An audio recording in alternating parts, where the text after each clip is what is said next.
2025년 2월 18일 화요일 모닝데일리입니다. 주식시장 먼저 보실게요. 24년 10월 30일 이후 처음으로 2600을 코스피가 돌파를 했습니다. 111일 만이고요. 그건 뭐 많이 쉬었죠. 많이 쉬어가지고 좀 올라온 게 이게 이제 결국은 좀 엄청나게 싼 국면에서 이제 좀 이제 보통 국면으로 돌아온 거 아닌가라는 생각이고요. 아주 싼 국면, 이제 가장 싼 수준은 이제 아니다. 저번에 이제 한 피가 한 9배 정도 되나요? 이 정도 수준이면 그 정도 수준일 텐데, 퍽값을 9배 주면은 이제 국장에서는 뭐 싸다고 볼 수는 없죠. 뭐 다른 나라하고 비교하면 아직도 갈 길이 멀지만, 네, 그렇습니다. 하여튼 그래서 축하합니다. 이제 구조대가 2600까지 왔고 2700까지 쭉 올라갈 수 있으면 좋겠는데 그 정도 힘이 있을런지 좀 봐야 될 것 같습니다. 어제 미국장 휴장이었고요.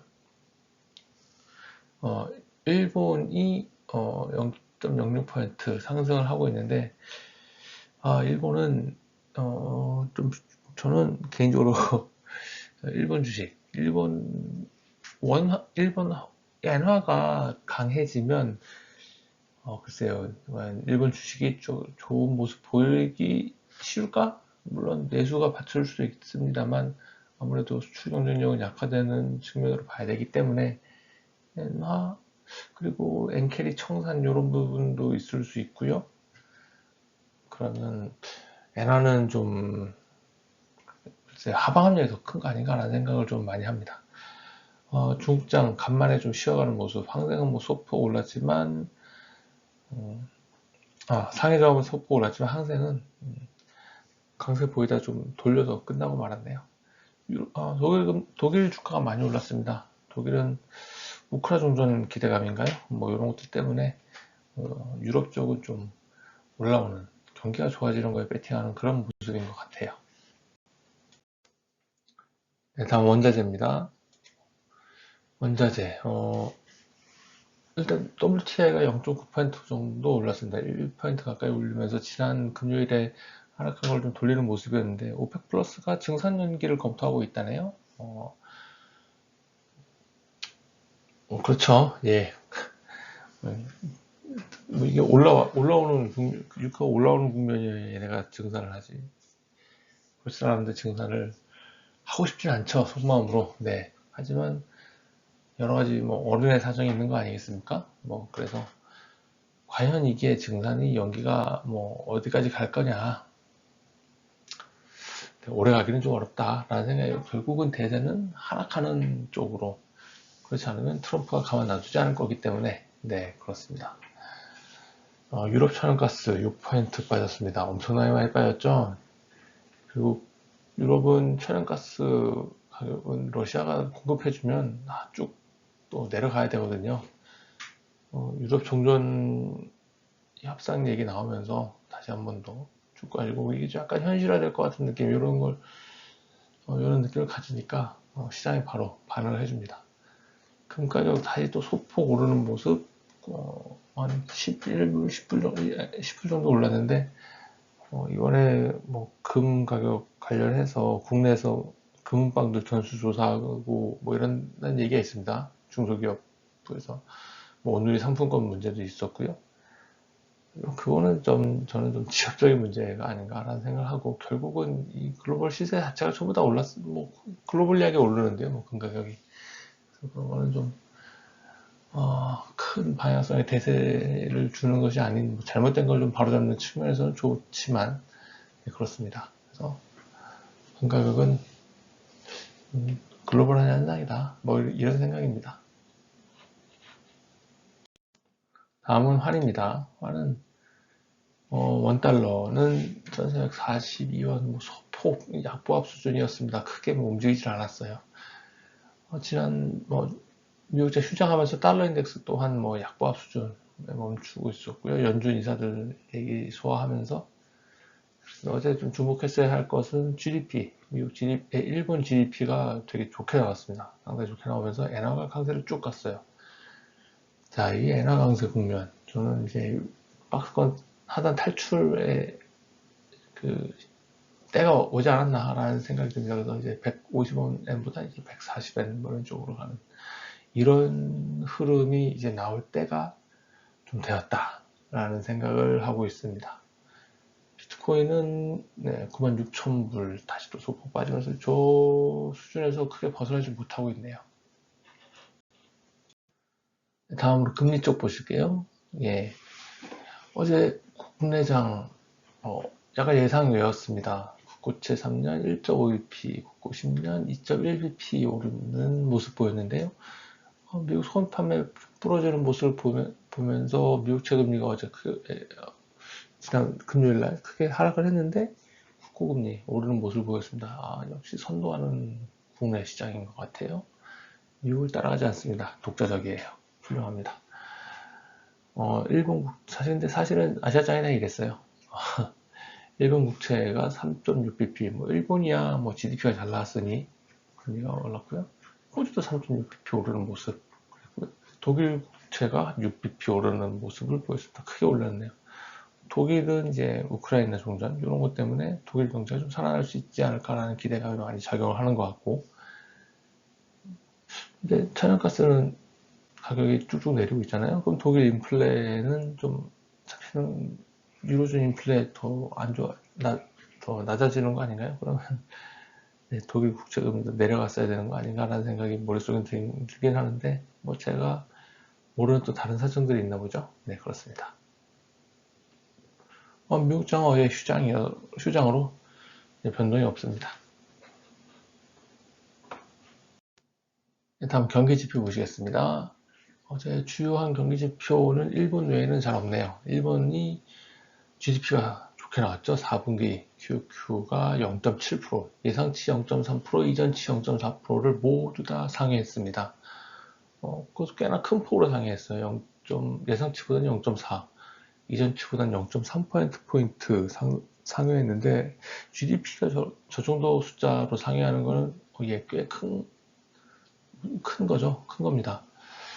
그리고 심지어 이전치는 0.2%에서 수정했거든요. 상향 수정이 됐는데도 불구하고 이거를 상회했다라는 거는 일본 경기가 확실히 많이 좋아지고 있는 상황으로 보셔야 될 것 같고요. 그리고 일본 가격지수 2.8%로 예상치 부합했는데 이전치 2.4%를 상회를 했습니다.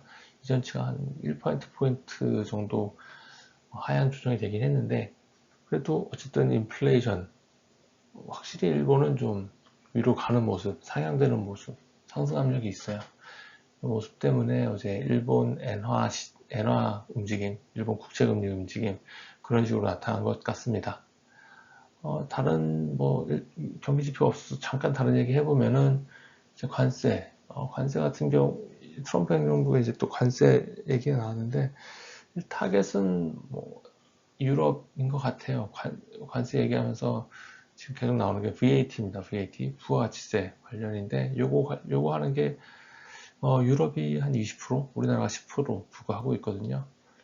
우리나라 10% 부과하는 거는 저쪽에서 상호관세 형식으로 부과를 하게 될 것 같은데, 그러면은 이게 우리나라도 타격이 없지 않겠지만, 일단은 타격이 큰 거는 유럽 쪽이다. 그거 노리고 하는 얘기가 아닌가라는 생각을 합니다. 그래서 근데 이게 또 서로 상대방에 따라서 이제 또 왔다 갔다 하고, 관세를 VAT를 부과했니 안 했니, 다른 조항들이 있니 없니 이런 거 가지고 계속 실험을 할 것 같은데, 그러면 이제 계산법이 엄청 복잡해지죠. 복잡한 거는 실행하기 쉽지 않습니다. 복잡한 건 실행하기 쉽지 않은데, 이걸 과연 어떻게 풀어나갈 것인지 이것도 좀 봐야 할 것 같습니다. 네, 오늘 이벤트 포커스입니다. 일단 오늘 우리나라 장중에 결정이 되죠. 호주가 기준금리를 결정을 합니다. 드디어 호주가 0.25% 인하를 할 것 같아요. 4.1%로 드디어 호주가 기준금리를 인하할 것 같습니다. 호주는 지금까지 기준금리를 인하를 하지 않았어요. 인하를 하지 않았고, 이번에 인하하면 드디어 인하를 하게 되는 겁니다. 그리고 뉴욕 엠파이어 스테이트 제조업 지수 발표가 있는데, 지역별 연준 지수죠. 그 중에 첫 번째 스타트 끊는데, 미국의 지역별로 제조업이 어떤지 볼 수 있는 것. 예상이 마이너스 1. 그리고 미국 NAHB 주택시장지수. 이게 전 이게 항상 얘기할 때 헷갈리던데, 그, 내셔널 어소시에이션 하우징 빌더 해가지고 이제 미국 주택시장을 측정하는 여러 지표들이 있는데 되게 많아요. 되게 많은데 뭐 케이스 실러 가격 지수도 있고요. 뭐 착공 건수, 허가 건수 뭐 이런 게 있는데 이게 종합적으로 해서 미국 주택시장에 대해서 딱 어떻다라고 보여주기에는 이만한 지수가 또 없습니다. 주택시장 지수. 요것도 부동산 지표 나오는 주간에서 첫 번째 스타트 끊어주고요. 메리데일리 샌프란시스코 연준 총재, 그리고 바 연준 이사가 연설을 합니다. 그리고 또 중요한 분 나오시죠? 이창용 하는 총재님, 금일 국회 기재위에 참석을 해서 증언을 하게 됩니다. 지금 이창용 하는 총재의 이번 발언은 금통일을 일주일 앞두고 나오는 것이라 관련 있는 시장에서는 좀 많이 주목하고 있는 이벤트입니다. 이제 포커스를 받을 것, 아까 말씀드렸죠. 이제 국내 주식시장 더 이상 싼 것도 아니고 비싼 것도 아니고 이런 주식시장인데 이제 다음 방향성 어떻게 할 거냐? 저는 조금 다른 주식시장에 비해서 좀 상승하는 쪽입니다. 국내 주식시장 같은 경우에는 좀 이제 너무 저평가되어 있는 거 아닌가라는 생각을 좀 많이 하고요. 여러 가지 이유가 있겠지만 어쨌든 그 부분들 해소하려는 노력들이 나오고 있는 것 같고 많이 이루어지기는 아직 갈 길은 멀었다라고 생각은 되지만 어쨌든 방향이 그렇게 잡혔으니 주식은 이제 또 꿈과 희망을 먹고 사는 자산이잖아요. 그럼 좀 그쪽 방향으로 가야 되는 거 아닌가라는 생각을 하고 있습니다. 그런 과정 속에서 지금 주식 계속 업종별, 섹터별로 순환매가 일어나고 있는데 요거 이제 다음 타자 누구냐 좀 궁금하고요. 그리고 이제 중국이 어제 좀 쉬었죠? 중국 쉬었는데 중국도 아직 갈 길이 먼 자산이라 지역이라 여기에 잠깐 쉬었다 다시 갈 건지 아니면 어떻게 되는지 좀 궁금합니다. 엔화는 이제 박스권 과연 이제 하단 뚫고 갈 거냐 말 거냐 이거를 좀 고민을 해야 될 것 같은데요. 저는 이제 엔화를 박스권 뚫기 직전 아닌가 이제 좀 새로운 영역으로 가야 되지 않을까라고 생각을 하고 있습니다.